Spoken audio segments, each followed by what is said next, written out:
This podcast is for informational and educational purposes only and is not to be considered medical advice for any particular patient. Clinicians must rely on their own informed clinical judgments when making recommendations for their patients. Patients in need of medical advice should consult their personal healthcare provider.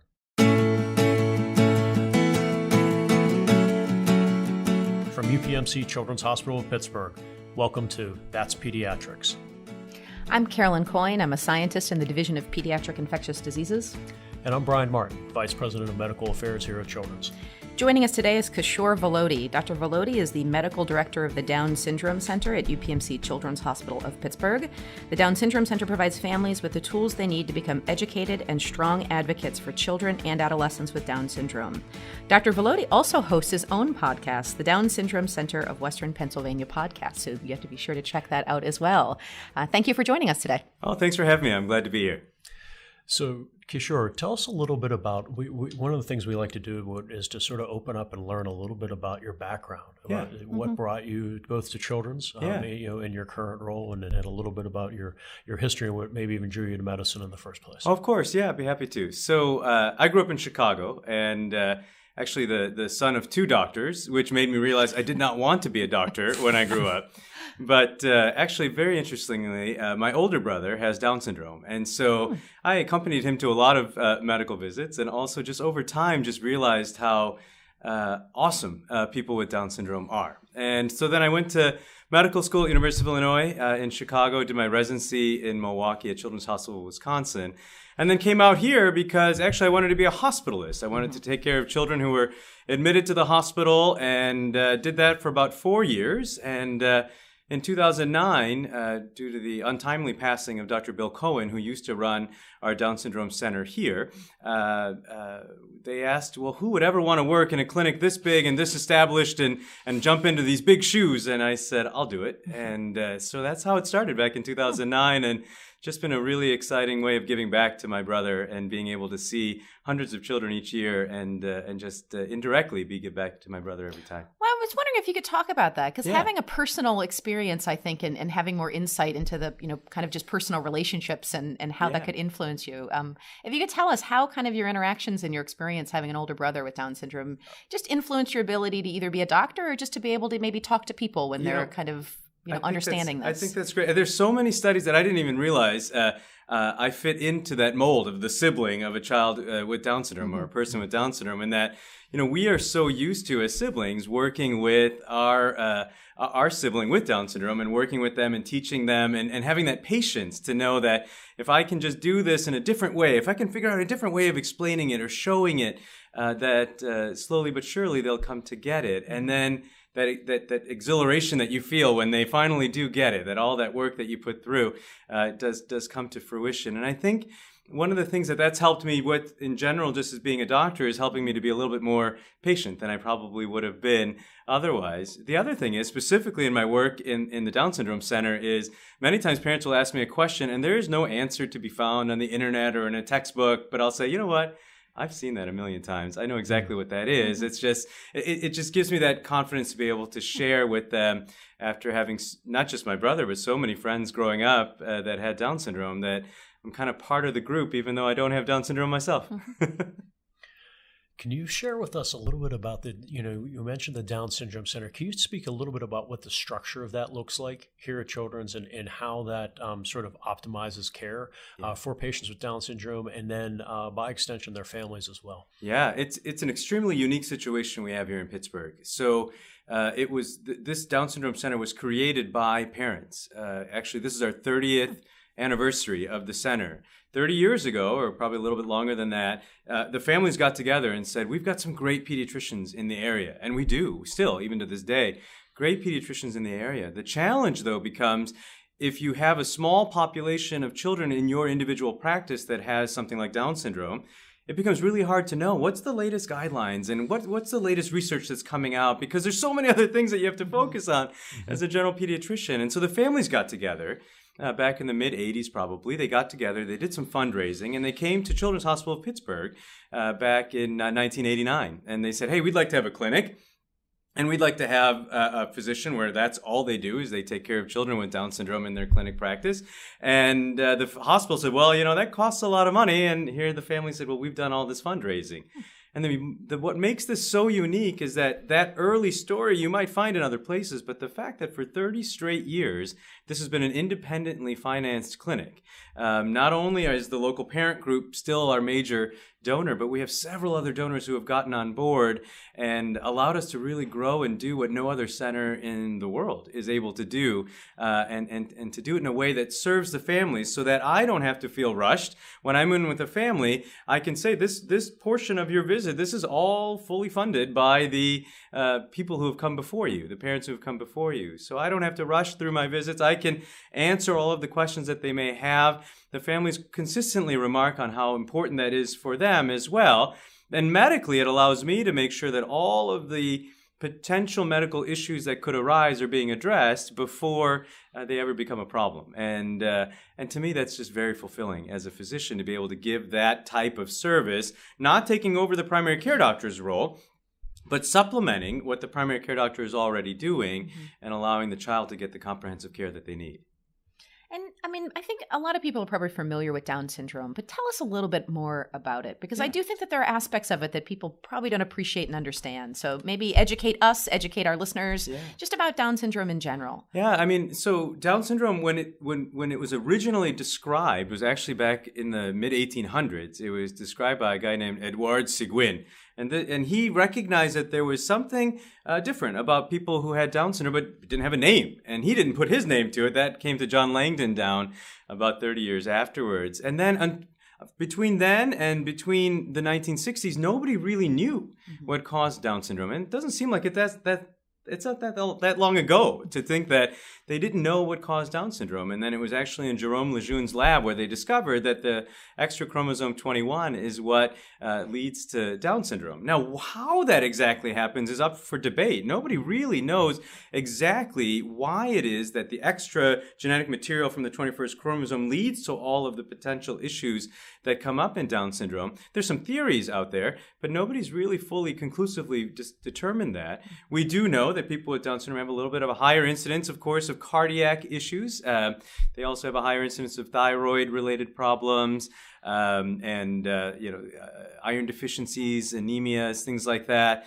Atlantoaxial instability in their neck, in the cervical vertebrae of their neck. Sleep apnea. These are just some of the many things medically that we think about that require a lot of time and a lot of ability to really know what types of questions to ask in order to uncover those things, and then what types of testing should be done to uncover those things as well. But with the right type of care, what we've discovered is that the average lifespan for somebody with Down syndrome in the 1940s was 15 years. The average lifespan now is into the mid-60s, and that's only increasing. And if you think if we, as a general population, had that same percentage increase in our lifespan, we'd be living until we're 300. And what it shows is how adequate medical care, when it's provided, allows people to really thrive, including people with Down syndrome. And that's kind of sad to think that we didn't really recognize that earlier than we should have, probably, as physicians. Yeah. That's an incredible statistic. Yeah. I'd like to gear shift a little bit towards community, and I'd love to if you could just sort of expand on your experience here with the Down syndrome at the center at UPMC Children's, about the role of the center and the role of community or the community of families of patients that have Down syndrome. I was fortunate, a close friend of mine who has a son with Down syndrome. I participated in the Down syndrome walk. Super powerful experience, and really what I came away with was a profound respect for the way that families can now communicate using social media and other vehicles. I'd love to hear your perspective and experience during your career with those types of activities and issues. Yes, the community here in Pittsburgh is so united and so strong when it comes to families and just people with Down syndrome in general. Just the way that they all love to get together. You're describing the buddy walk that happens every year. Yes. Also has been called over the years the Dash for Down syndrome here in Pittsburgh. it's a tremendous opportunity. It happens every October, September or October, depending on the weather sometimes. But it's a beautiful time for all of the families to get together. Somewhere over 2,000 people can get together in one little area and just really share commonalities with each other. That's just one example. The Down Syndrome Association of Pittsburgh, which is the local parent group, it does such a fantastic job of putting together almost monthly now some sort of gathering to get together. In fact, just last week on March 21st, that's World Down Syndrome Day. That's March 3/21, which is a nice way of having World Down Syndrome Day. And I was able to go and be a part of the Down Syndrome Association's dance that they had. And oh my goodness, the kids and the adults and everybody getting together and having a good time. For us, as part of our center here, many of us have a family member with Down syndrome who work at our center. And so we're a part of this community already. And so whether I run the Down Syndrome Center or I didn't, that would be where I'd be, at those types of events. And so it's so much fun to just be not only the physician being able to care for so many of the children in the area, but also to just be a part of that community. There's a huge community event that's coming that I want to make sure that we touch on too. That's coming up the last week of June. I'm the president of the National Down Syndrome Congress, which is a national organization that provides for the needs of people with Down syndrome really all over the world. And there's a convention that moves from city to city to city, and it just so happens that it's coming to Pittsburgh the last week of June at the convention center. And this is going to be a tremendous family gathering. We actually call it the family reunion. Where all of these families from all over the world, 6 continents, are usually represented at the convention, including all of our local families as well being there. We're talking about 4,000 or so people that will be all together at the convention center, learning more about Down syndrome and experiencing really something you can't experience anywhere else, which is that community feel from all over the world, all coming together in one place. Yeah. Well, I'm thinking about just community and education and the need for education. I would hope as just a general community, we've come a long way in understanding Down syndrome. But what do you see as sort of some of the challenges that we still face just to kind of the education or maybe lack of education level as a community with respect to people that have Down syndrome? Yeah, I think we have an entire generation of people who did not ever grow up around people with Down syndrome. Unless you had somebody in your family, your school might have had a room and the door was closed and there was no interaction even during the schooling system. So then naturally what's not around you is different, and different, especially when you're a child and growing up, means that there must be something wrong. And that's changing. It's slowly but surely changing now that we have many governmental kind of pushes towards making sure that there's inclusive education for people with Down syndrome. Now an entire generation is growing up with people with Down syndrome in their classroom. And suddenly now we're finding that the studies are clear. Not only does that benefit the person with Down syndrome educationally, developmentally, but it really impacts the people who don't have Down syndrome in the classroom academically as well. There's a theory that probably when you see somebody else who might need a little bit of extra help in your class and you're providing that extra help, it lets you learn the material that you may not have learned as well, because now you have a role not only as learning it yourself, but also perhaps helping somebody else along as they learn the material too. It's a positive on all ends. We still have a long way to go societally, though. We do. The employment opportunities are not where they need to be. For adults with Down syndrome, and even the education as we get to higher levels of education into the high school systems and things like that, we don't have what we need, and there's still an active need for a lot of the advocacy efforts that go on locally and nationally for people with Down syndrome. But from a society perspective, I think we're moving in the right direction. We just have a little bit ways to go, and I think the needle is definitely pointing upwards when we see all of the changes starting at an early age. I even just look at my own children and see how they interact with other people who, whether they have Down syndrome or just need some extra help for some other reasons. Just the compassion that they show that I don't recall seeing when I was their age from my peers. I think that's a great point. It does seem, I mean, my children as well, in their school, there's an entire movement of the be the kind kid type of movement. And that's refreshing. I mean, it is really good stuff. Now, I got to ask you, tell me about what kind of topics are they requesting for your podcast? So we have a competing podcast. Yeah, well, are you trying to get information? We're not going to steal anything here, I promise. No. It's not competition. It's just I'm sort of interested. So what kind of question, what are you taking? How do you solicit topics for your podcast? So our audience is totally different for the Down Syndrome Center of Western Pennsylvania podcast. So what happened was I was sitting in these patient rooms and realizing that every family had a similar question. You know, what happens after the baby's cardiac surgery, or how do I toilet train my child, or what's the best way to transition them from preschool to kindergarten? And all these questions kept coming up, and I kept answering the same things always. And I thought, boy, wouldn't it be great if there was a way to just disseminate information quickly to the families that we're taking care of? So I did a quick iTunes search. I typed in Down syndrome, and there were 2 podcasts. One was no longer updated, and the other was a group of dads that got together just to talk about their dad experience. But there was nothing on medical care for people with Down syndrome. And I said, well, I've got a microphone and I've got a computer.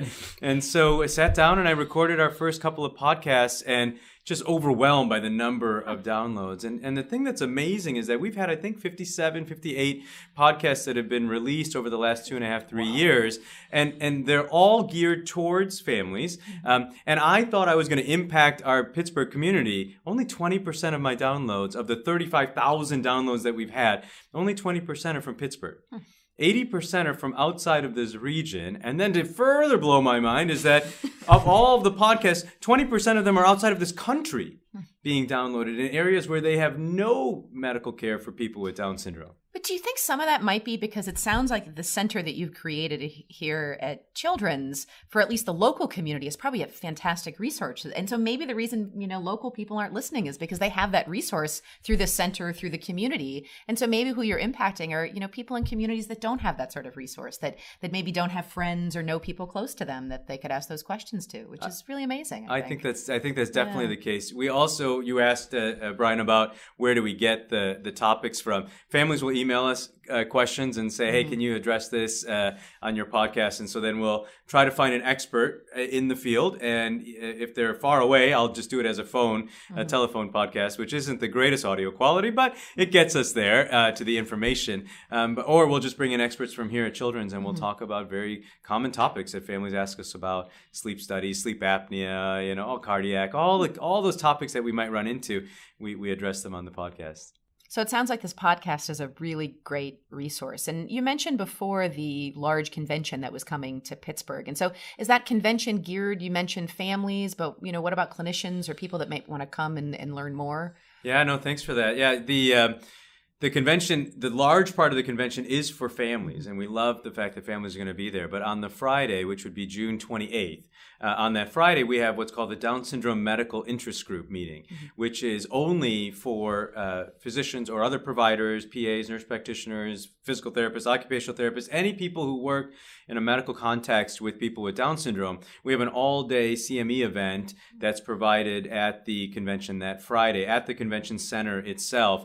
And all you'd have to do is go to type in and Google Down Syndrome Medical Interest Group, and you'll find a link to how to register for that. And that's an incredible opportunity to really learn from all of the experts all over the world about Down syndrome from a medical perspective as well. Oh, wow, that's fantastic. Yeah, that's great. Well, thank you very much for joining us. Dr. Thank you for having me, yes. This was great. You can find other episodes of That's Pediatrics on iTunes, Google Play Music, and YouTube. Be sure to subscribe to keep up with new content. Leave a review and tell us what other topics you'd like our experts to cover. Thanks for listening.